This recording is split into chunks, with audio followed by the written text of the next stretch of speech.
Assalamualaikum. Hari ini cikgu nak ajar pasal apa itu penderaan seksual kepada kanak-kanak. Okey. Apa itu penderaan seksual? Kanak-kanak tahu? Penderaan seksual kanak-kanak ini merupakan apa jua perlakuan seseorang individu itu yang memaksa, memperdaya atau menggut kanak-kanak, mendorong mereka melakukan hubungan seksual dengan mereka semata-mata untuk memuaskan nafsu mereka.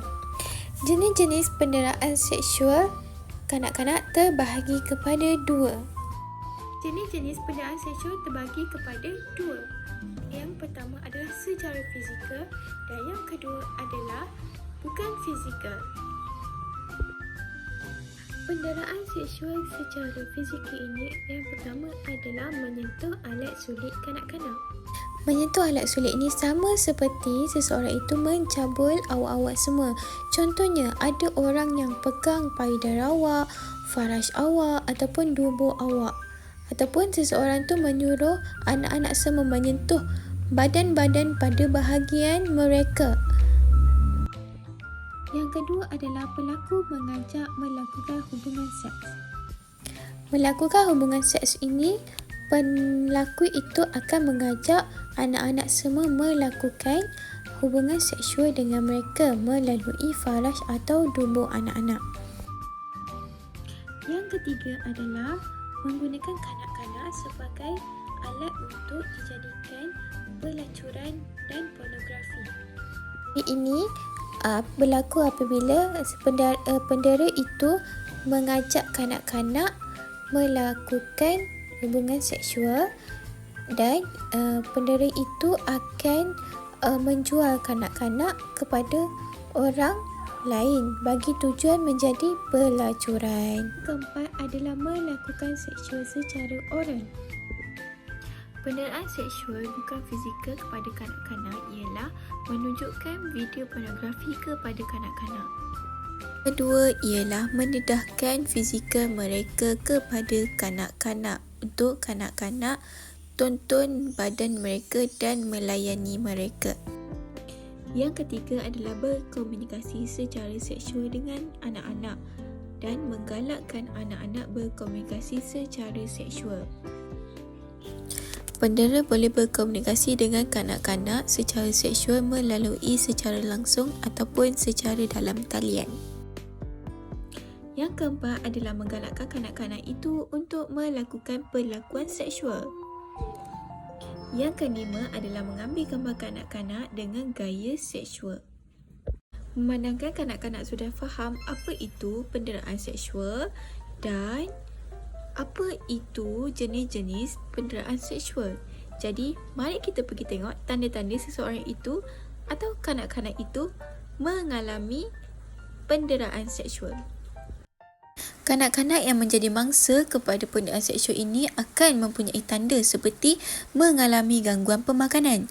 Contohnya, kita dapat tengok kanak-kanak tu tak ada selera makan, tak nak makan, walaupun makanan itu adalah makanan kegemarannya.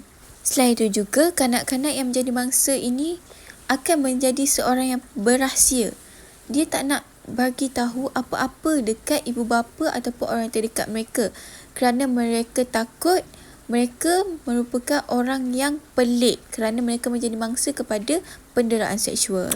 Tanda yang seterusnya dapat kita lihat, kanak-kanak yang mengalami penderaan seksual, mereka ini tidak berupaya dan tidak bermaya kerana akibat mereka diperlakukan secara ganas ataupun mereka mengalami kecederaan akibat daripada penderaan seksual yang mereka alami. Mangsa penderaan seksual ini mungkin akan mengalami mengigau, sukar untuk tidur, takut kepada keadaan gelap. Kanak-kanak yang sukar untuk tidur ini, mereka akan mempunyai mimpi yang ngeri. Mereka akan teringat-ingat kisah yang membuatkan mereka trauma.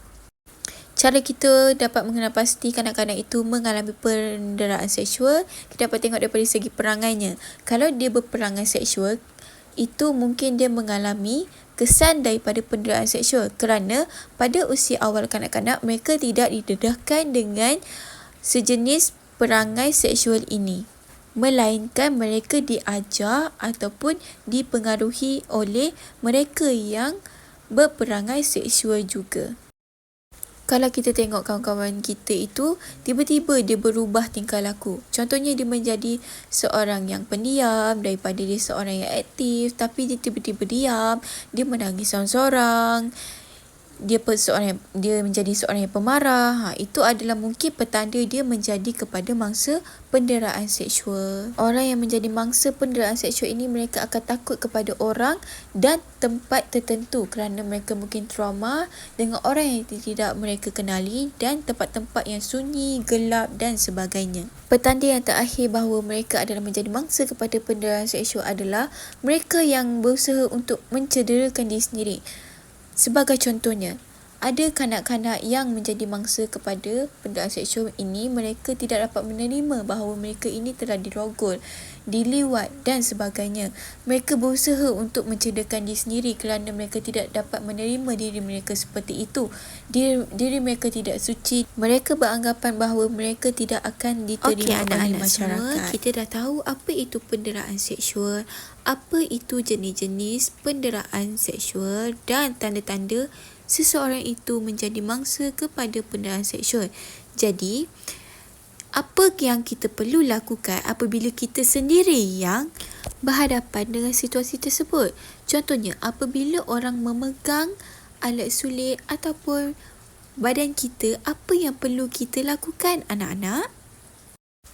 Yang pertama sekali, anak-anak semua boleh menjerit sekuat-kuat hati untuk mendapatkan pertolongan daripada orang-orang lain. Yang kedua, anak-anak boleh melarikan diri sepantas yang mungkin.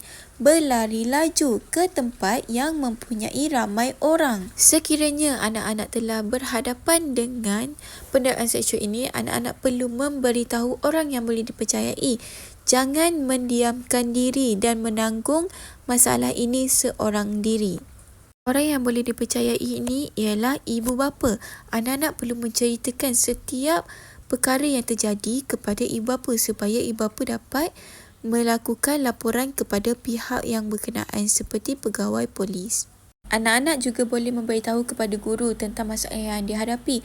Sekiranya guru tersebut sendiri yang melakukan perkara sedemikian, anak-anak perlu memberitahu guru-guru yang lain yang boleh dipercayai untuk diambil tindakan seterusnya. Anak-anak juga boleh memberitahu kepada orang awam bahawa anak-anak sedang menghadapi situasi penderaan seksual. Jadi, orang awam dapat membantu anak-anak terselamat daripada mengalami penderaan seksual yang serius. Jadi, cikgu harap anak-anak boleh jaga diri sendiri. Jangan dekati orang yang tidak dikenali. Kalau berlaku perkara sedemikian, perkara penderaan seksual kepada diri sendiri, anak-anak perlu melaporkan kepada ibu bapa terlebih dahulu ataupun orang-orang yang terdekat. Jadi, anak-anak akan terselamat. Okey, cikgu tamatkan pembelajaran pada hari ini. Assalamualaikum. Terima kasih anak-anak semua. Kita jumpa lagi di sesi PMP yang akan datang.